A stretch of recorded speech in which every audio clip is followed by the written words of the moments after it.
Journée de la santé, je vous rappelle de bien penser à éteindre la sonnerie de vos portables et la sonnerie des notifications aussi. Merci. La 5e conférence de cette journée de la santé va donc traiter du parcours de vie et de santé de la personne âgée du domicile à l'institution. Cette conférence va être animée par Pierre-Yves Guyavarche, le directeur général du groupe ACPPA, le docteur Bernard Brichon, directeur de l'innovation d'ACPPA, et Denis Baudard, directeur d'exploitation d'ACPPA. Bonjour à tous. Donc, je suis Pierre-Yves Guyavarche, directeur général du groupe ACPPA. Alors notre thème est d'actualité. Comme vous pourrez le remarquer, il s'agit d'évoquer le parcours de vie et de santé de la personne âgée du domicile à l'institution. Alors peut-être brièvement, une présentation du groupe ACPPA. L'ACPPA est une association à but non lucratif qui date de plus de 30 ans. C'est donc un acteur de l'économie sociale et solidaire.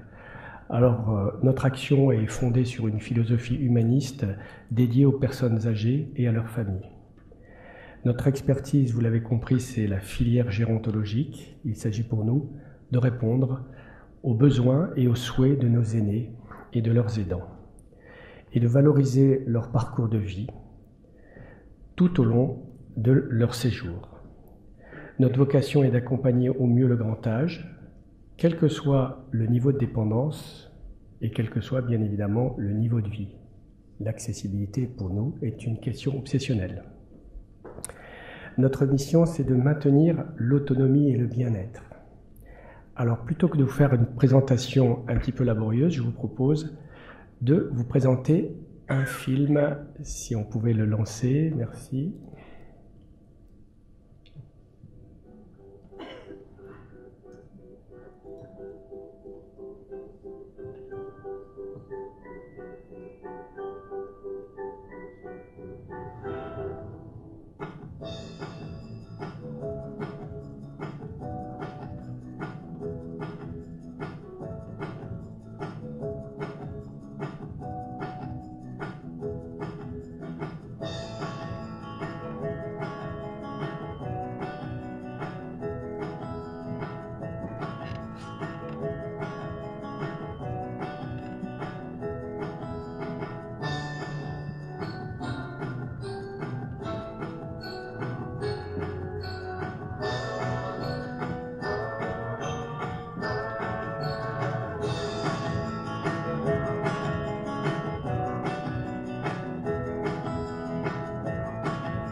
Voilà, comme vous avez pu le noter, notre activité s'articule autour de 3 axes.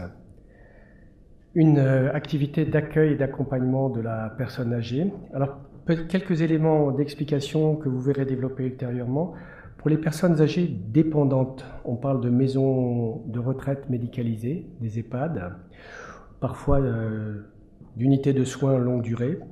Pour les personnes âgées autonomes, on parlera de services d'aide et de soins à domicile, c'est le logo Résidom que vous avez pu noter, de résidence autonomie ou de résidence service. Ceci dépend en fait du type d'hébergement. Mais nous avons, comme vous avez pu le noter, une autre activité, une activité de formation. Il s'agit pour nous de renforcer les compétences et l'engagement des milliers de personnes au service de la personne âgée, que ce soit le groupe ACPPA ou hors du groupe ACPPA, et c'est tout le rôle du pôle formation santé. Nous avons aussi une activité plus réduite de conseil et d'accompagnement. Alors, quelques chiffres clés du groupe ACPPA, issus de notre rapport annuel 2017. Nous avons 2700 collaborateurs, 5500 personnes sont formées par an au sein du pôle formation santé. Le chiffre d'affaires, plus anecdotique, de 172 millions d'euros de chiffre d'affaires. Concernant Résidom, l'activité service à domicile, nous avons plus de 640 bénéficiaires des différentes structures de Résidom. Nous prenons en charge 140 patients par mois en centre de soins infirmiers. En établissement, nous prenons en charge 3884 personnes. La moyenne d'âge est de 87,5 ans. Elle ne cesse d'augmenter tous les ans. Et la durée moyenne de séjour est de 3,4 ans. Alors, comme nous sommes aux Journées du Progrès, bien évidemment, nous allons focaliser notre attention sur notre territoire. Au sein de la région Rhône-Alpes, la CPPA, c'est 32 structures. Au sein du département du Rhône, c'est 25 structures. Et pour aller encore plus précisément, au sein de la métropole, c'est 13 structures. Si on se focalise sur la région Rhône-Alpes, c'est 2416 lits. Et sur la métropole de Lyon, c'est plus de 1000 lits et places. Avec plus de 1000 lits en EHPAD et 44 places en résidence autonomie et résidence service. Concernant en fait Résidom, nous l'avons déjà vu, 420 bénéficiaires et 140 patients en moyenne par mois. Et nous disposons aujourd'hui de 6 structures de type SIAD et 2 structures de type ESAD. Alors aujourd'hui, le thème que nous allons aborder est fortement médiatisé. Nombreux sont les intervenants qui prennent la parole autour bien évidemment, de la prise en charge de la personne âgée. Tout le monde est légitime dans ce débat, que l'on soit ministre de la Santé, parlementaire, syndicaliste, salarié, et bien évidemment quand on est une personne âgée ou un aidant, on a toute sa légitimité dans ce débat citoyen. Alors on voit fleurir de nombreux concepts comme des décloisonnements, comme la relation ville-hôpital, et tous ces concepts qui gravitent aussi sur la compétence des personnels reviennent finalement à une seule question, c'est le parcours de vie et de santé de la personne âgée, du domicile à l'institution. Et je vais passer la parole au docteur Bernard Brichon, qui est directeur de l'innovation au sein du groupe ACPPA. Bonjour, je vais essayer de rappeler rapidement le contexte. Alors, le contexte démographique est bien connu, on sait qu'il y aura de plus en plus de personnes âgées, et parmi elles des personnes très âgées, donc au-delà de 85 ans.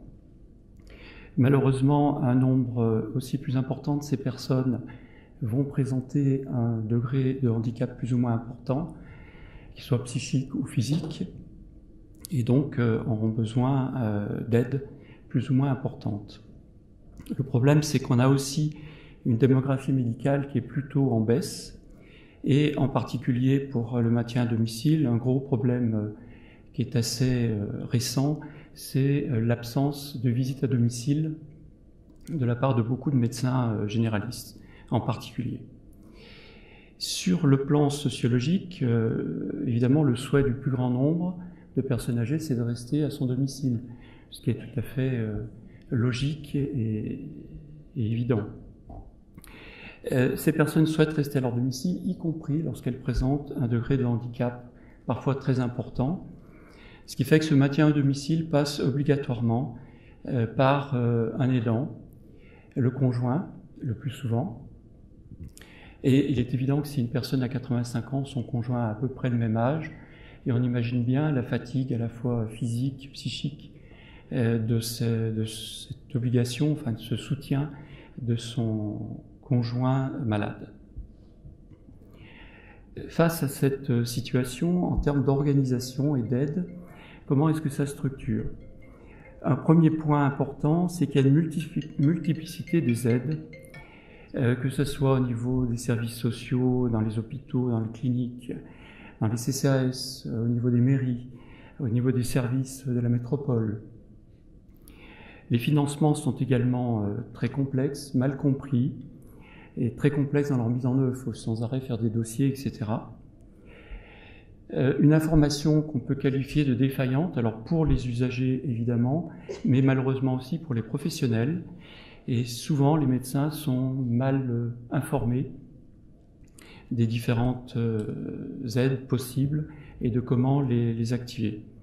Et puis enfin, au niveau des services qui existent, donc qui apportent leur aide, on a trop souvent un fonctionnement en silo des dispositifs existants, avec une insuffisance de coordination et des difficultés pour transférer les différentes informations. Les systèmes d'information ont du mal à se connecter les uns avec les autres, et tout ça finit par poser de gros soucis. Et la résultante, c'est en particulier le recours systématique à l'hôpital, en particulier via les services des urgences. Un chiffre quand même qui est important, c'est qu'un tiers des personnes âgées qui arrivent aux urgences n'arrivent pas pour un problème médical, mais simplement pour un problème social. C'est-à-dire que toute la chaîne en antériorité a été complètement défaillante, et la seule solution qui a été trouvée, c'est d'envoyer ces personnes au service des urgences, d'où l'embolisation des urgences. Bon, ça, il suffit de regarder les journaux et d'ouvrir son poste de télé, on entend ça tous les jours. Finalement, ça renforce une espèce d'hospitalocentrisme, alors que la majorité des personnes âgées, elles vivent tranquillement chez elles. Donc c'est pas très logique que l'hôpital soit amené à gérer 90% des cas, alors que l'immense majorité devrait être traitée au niveau du domicile ou du médico-social. Ce qui arrive aussi souvent, cette absence d'anticipation conduit à des ruptures brutales, souvent le vendredi soir, parce qu'il y a un petit événement supplémentaire, et c'est fini, tout le dispositif s'écroule, et la personne se retrouve aux urgences, et à partir de là, c'est l'entrée dans le circuit classique, urgence, service de court séjour, soins de suite, et à la sortie, 1 mois ou 2 mois plus tard, c'est l'entrée en institution, alors que de temps en temps, et souvent même, un renforcement ou une bonne anticipation aurait permis d'éviter ce départ du domicile. C'est l'épuisement des aidants. Là aussi, il y a de nombreuses études qui montrent que malheureusement, c'est souvent l'aidant âgé qui décède avant la personne dépendante, justement épuisé par la charge à la fois physique et psychique. C'est ensuite la multiplication des allers-retours entre le domicile et l'hôpital, et donc au final un coût humain très lourd pour la personne âgée, pour ses aidants, et puis un coût financier très lourd pour l'assurance maladie. Voilà, c'est pour cette raison, pour toutes ces raisons, que le groupe ACPPA a essayé depuis plusieurs mois maintenant, voire années, de mener une réflexion pour essayer de trouver des solutions pour éviter un petit peu ces cercles vicieux. Voilà, je vais passer la parole à Denis Baudard qui va vous expliquer tout ce qu'on fait. Merci docteur. Bonjour à tous et à toutes. Donc, vous l'avez compris, notre association gère un certain nombre de dispositifs en établissement et à domicile, avec différentes étapes de la vie d'une personne âgée. C'est pour ça qu'on parle de parcours, et le docteur Bréchon parlait tout à l'heure d'un enchaînement avec différents incidents qui peuvent se porter sur ce parcours de vie. Et nous sommes confrontés tous les jours à ces incidents, à ces ruptures. Et il est très important pour nous de pouvoir répondre à ces besoins, et nous tentons à développer avec des partenaires sur un territoire un certain nombre de solutions dont on va vous donner quelques illustrations cet après-midi. La priorité à la prévention, c'est un axe vraiment majeur, c'est notre axe d'action au quotidien. On pourrait penser qu'on est plutôt dans l'acte, dans le soin certes, mais on est avant tout dans un esprit de prévention. Une personne âgée en perte d'autonomie a de multiples besoins au titre de ce que l'on peut appeler le parcours de vie, parcours de santé et parcours de soins. De multiples soins selon le niveau de dépendance et de pathologie antérieure, de multiples besoins de santé et de bien-être. Et avant tout, moi je préfère considérer la notion de parcours de vie parce qu'il s'agit bien de la vie d'une personne, dans sa globalité, dans son histoire, dans ses goûts, dans son environnement familier, dans ce qu'il y a là de plus cher au monde, c'est-à-dire son entourage, et tout ce qui peut porter, je dirais, atteinte à cette intégrité, provoque de nombreuses ruptures dans le parcours de vie de la personne âgée, et nous y sommes particulièrement attentifs dans notre association. Et notre projet associatif porte avant tout sur le maintien de ce lien social. Bien sûr, nous avons un métier de plus en plus technique, de plus en plus compliqué à coordonner, très ouvert sur l'extérieur, donc c'est pas toujours évident non plus, c'est aussi un nouvel apprentissage de pouvoir travailler hors les murs. Et nous sommes particulièrement attachés à cet accompagnement global. On parlait tout à l'heure, Dr Brichon parlait de silos, de séquences, sans doute imprévues, ça c'est sûr, et souvent mal coordonnées. Et nous sommes attachés à pouvoir considérer une personne, encore une fois, dans sa globalité de vie, en pouvant apporter des réponses adaptées dans son parcours de vie, dans son histoire, des accidents de santé ou des accidents d'isolement social, la perte de son conjoint ou l'éloignement des enfants. Donc nous sommes en construction, hein, c'est un élément non pas nouveau, mais on progresse avec ces demandes de besoins et puis aussi cette demande importante au vu de la population âgée, notamment sur la métropole de Lyon et le Rhône. Réduire, maîtriser les risques, c'est bien sûr lié à cette politique de prévention. Les risques de fragilité, donc la perte d'autonomie, l'isolement, j'en parlais tout à l'heure, c'est un point très important en termes de fragilité pour une personne âgée, souvent à domicile, qui a plutôt tendance à s'isoler, à se couper du monde, comme on dit, et pour laquelle le lien, le plus souvent maintenant, ce sont les intervenants de maintien à domicile. Donc nous sommes intervenants à domicile au titre de l'aide et du soin à domicile. Donc le soin à domicile, c'est ce que l'on a pu vous présenter tout à l'heure, le SIAD, le service de soins et d'aide à domicile. Les ruptures, bien évidemment, le plus souvent, c'est un accident de santé. Dr Brichon vous indiquait tout à l'heure tout ce qui pouvait comporter comme difficulté une hospitalisation, souvent non programmée, souvent en urgence.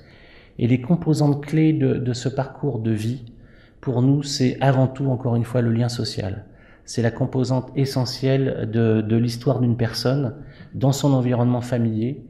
De plus en plus, le rôle des aidants, c'est une population, je dirais, intervenante, non encore tellement bien identifiée, bien que la loi dernièrement pour le vieillissement les a mis un peu plus en avant, à valoriser ce rôle.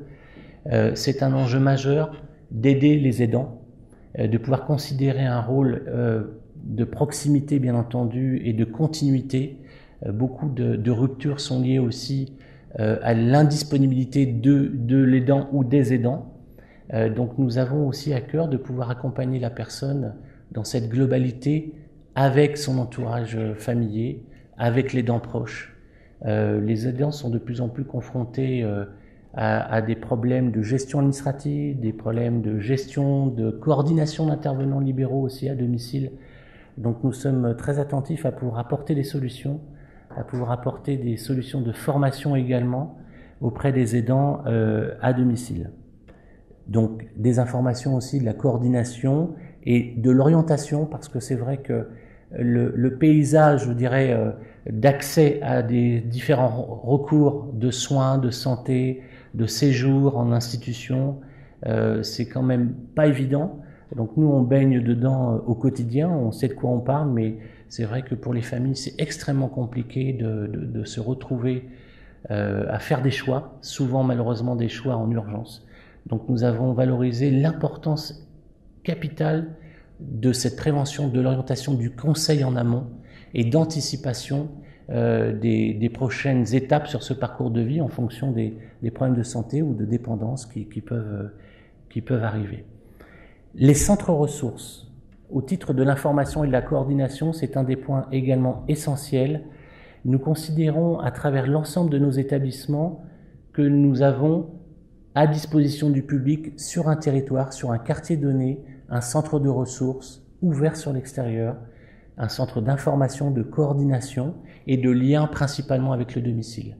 Donc nous avons des établissements médicalisés en majorité, nous avons également des résidences autonomie, je vous en parlerai tout à l'heure sur un territoire donné, à titre d'illustration, des résidences autonomie anciennement appelées foyer logement et qui ont évolué vers cette appellation de résidence autonomie avec un rôle identifié d'ailleurs par la loi en termes d'orientation, d'information, de coordination et surtout de prévention auprès des personnes accueillies dans ces résidences qui ne sont pas médicalisées et qui accueillent de plus en plus de résidents. En tout cas, les besoins sont de plus importants également de cette résidence, je dirais, intermédiaire, puisque l'entrée en EHPAD est retardée et l'âge moyen à l'entrée également est de plus en plus avancé. Et il est important de pouvoir mettre à disposition aussi des établissements adaptés à un milieu de vie moins médicalisé et beaucoup plus dans des aspects de sécurité, parce que aussi le domicile des personnes ne se prête plus non plus forcément à l'adaptation des besoins en termes de handicap. Un titre d'illustration, c'est important aujourd'hui peut-être de vous donner un exemple d'une de nos réalisations qui a dépassé le stade de l'expérimentation, mais nous sommes encore en construction, donc avec beaucoup de modestie, on vous présente aujourd'hui, compte tenu des difficultés que l'on a, mais comme tous les autres gestionnaires d'établissements et de parcours, le site se situe à Villefranche-sur-Saône et s'appelle le Pôle des aînés. Donc nous avons un ensemble de dispositifs ouverts sur le territoire de Caladois, donc de Villefranche-sur-Saône, avec une antenne de notre activité de domicile au titre de centre de soins infirmiers, donc des infirmières qui interviennent à domicile des personnes, principalement personnes âgées bien entendu, un service d'accueil de jour qui permet d'accueillir donc en journée des bénéficiaires en fait et qui sont bien sûr à leur domicile 2 à 3 fois par semaine. Donc c'est aussi une solution de répit pour les aidants, de pouvoir souffler, je dirais, pour les aidants, de pouvoir avoir d'autres activités. Ça, c'est un lien social très fort, très important. C'est notre lien de l'établissement, puisque l'accueil de jour se situe plutôt en établissement avec le domicile.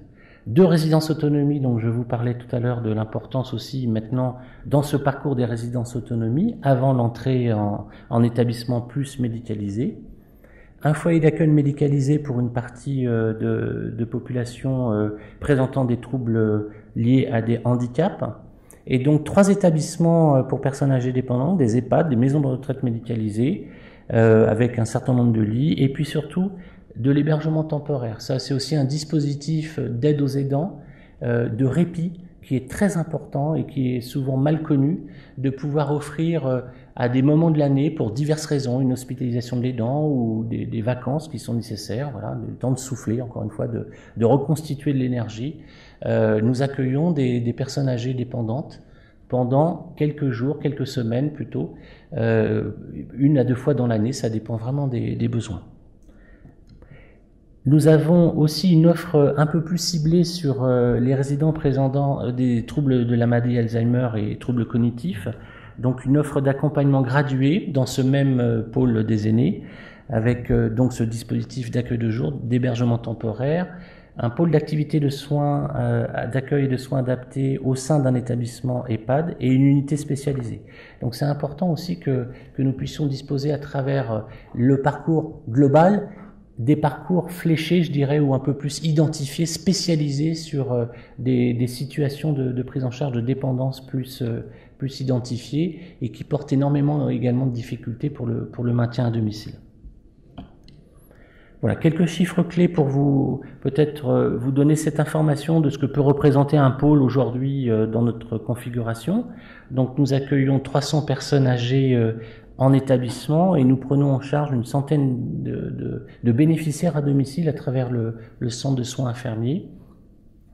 Nous avons environ 140 salariés temps plein, donc 160, 170 personnes qui travaillent au quotidien en établissement et à domicile auprès des bénéficiaires et des personnes âgées. La gestion d'un parcours ne se fait pas qu'entre nous, hein, vous l'avez compris, c'est impossible. Donc nous sommes très en lien avec notre territoire, avec les différents quartiers, les différents acteurs. Donc le maintien à domicile, c'est un point essentiel. Dr Brichon le disait tout à l'heure, la volonté, la priorité, c'est que la personne puisse vivre le plus longtemps possible dans de bonnes conditions, dans son chez-soi, dans l'environnement familier qu'il a connu ou qu'elle a connu depuis des années. Donc nous travaillons avec un certain nombre de dispositifs, principalement associatifs d'ailleurs, de maintien à domicile, au travers les différentes associations qui vous sont présentées ici, Restez chez soi, un SIAD et puis des associations de l'UNA. Nous travaillons également, bien entendu, et en amont également avec toute la partie sanitaire, donc l'hôpital de Villefranche, la filière gérontologique de l'hôpital de Villefranche, la hotline gériatrique, l'équipe mobile de gériatrie, le centre gérontopsychiatrique de l'Ouest lyonnais, l'hospitalisation à domicile et les consultations mémoire qui sont souvent aussi un premier temps d'orientation vers un accueil de jour. Voilà, donc vous voyez une multiplicité d'intervenants avec qui nous devons nécessairement pour le bien-être des personnes et des aidants travailler au quotidien en coordination. Avec des moyens qui sont différents, puisque les objets et les missions de chacun sont différents. Mais nous travaillons vraiment dans cet esprit de pouvoir se centrer sur les besoins de la personne, sur ce parcours, et de pouvoir anticiper au maximum les besoins de cette personne sur ce parcours de vie. Voilà, donc peut-être pour terminer, les perspectives de ce grand chantier, de cette grande mutation, si je peux dire, de notre métier d'accompagnement des personnes âgées, qui constitue celui de pouvoir gérer un parcours de vie. Alors c'est avant tout, vous l'avez compris et tout le monde le sait, c'est le défi du grand âge. Donc c'est énormément d'attention portée sur l'anticipation des besoins en termes quantitatifs. Donc on a devant nous une population qui vieillit de manière conséquente avec un nombre de bénéficiaires, de résidents à accueillir de manière très importante, donc beaucoup de demandes. Et il est clair qu'aujourd'hui, face à ce défi qui est un défi de société, donc nous sommes des gens de métier, je dirais, donc avec un projet associatif d'utilité sociale et surtout d'inclusion sociale, nous sommes très attentifs à pouvoir, comme a pu l'indiquer dernièrement le Comité consultatif national d'éthique, de pouvoir maintenir une personne âgée au sein de la société, dans un environnement familier, même si le domicile est amené à changer, même si le domicile est amené à être collectif. Donc c'est pas forcément, et avant tout, c'est pas le choix des personnes que l'on accompagne. Malgré tout, nous devons accompagner, anticiper, je le disais tout à l'heure, et de pouvoir inventer aussi de nouveaux espaces de vie qui soient un peu moins institutionnels et un peu plus, comme on peut l'entendre par ailleurs, hors les murs. Avant tout rester à domicile, mais aussi peut-être pas une grande institution, pas une institution forcément médicalisée, je le disais tout à l'heure d'emblée, hein, bien entendu en fonction des besoins, de maintenir au plus juste l'autonomie et d'apporter le juste nécessaire de l'accompagnement pour maintenir cette autonomie, maintenir ce lien social. C'est vraiment l'ambition de notre association tous les jours et sur laquelle réinsiste régulièrement notre président, le professeur Paul-Henri Chapuis.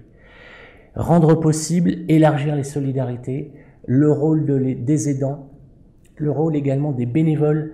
Nous ne pourrons pas faire face, vraisemblablement, compte tenu des moyens dont on dispose au niveau des budgets de l'État, dans de bonnes conditions pour accueillir en institution, ça c'est sûr. Par contre, on a à inventer aussi des nouvelles formes de solidarité et nous avons également pour ambition, au sein de ce parcours de vie, de pouvoir associer également de l'engagement solidaire, de l'engagement bénévole. Voilà, donc par contre, ça se construit, ça se prépare et il faut qu'on puisse également, dans nos missions, pouvoir participer à ce bénévolat en termes d'accompagnement, en termes d'intégration aussi et de suivi. Les bénévoles aussi ont besoin d'aide, tout comme les aidants. La prévention, le fil rouge du parcours, ça restera le fil rouge de ce projet pour plusieurs années.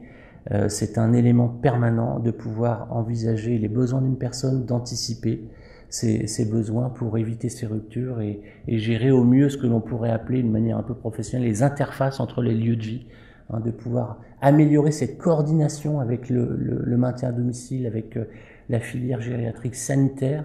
Les hôpitaux aujourd'hui accueillent énormément de personnes avancées en âge, bien entendu. C'est la population française qui évolue en âge également. Déployer des nouvelles technologies.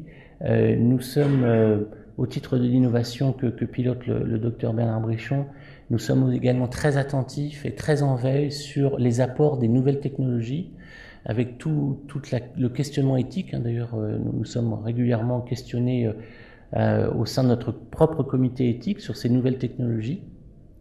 L'important aujourd'hui, c'est de considérer que nous devons gagner en performance, en efficience, en qualité de prise en charge, et nous avons aujourd'hui des nouvelles technologies à disposition pour améliorer la sécurité des personnes, la vigilance auprès des personnes, l'aide auprès des personnes, et de pouvoir être alerté, notamment principalement au domicile des personnes, avec un certain nombre de dispositifs que nous sommes en train d'expérimenter au sein de l'association ACPPA.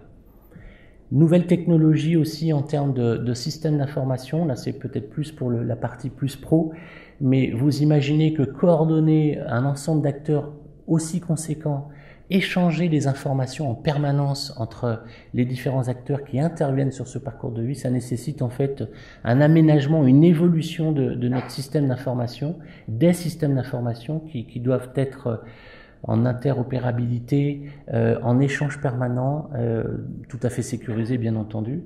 Donc ça c'est un chantier aussi majeur qui nécessite d'ailleurs des investissements importants avec nos partenaires. Donc c'est une perspective essentielle, la nouvelle technologie au service de ce parcours de vie. Je vous remercie.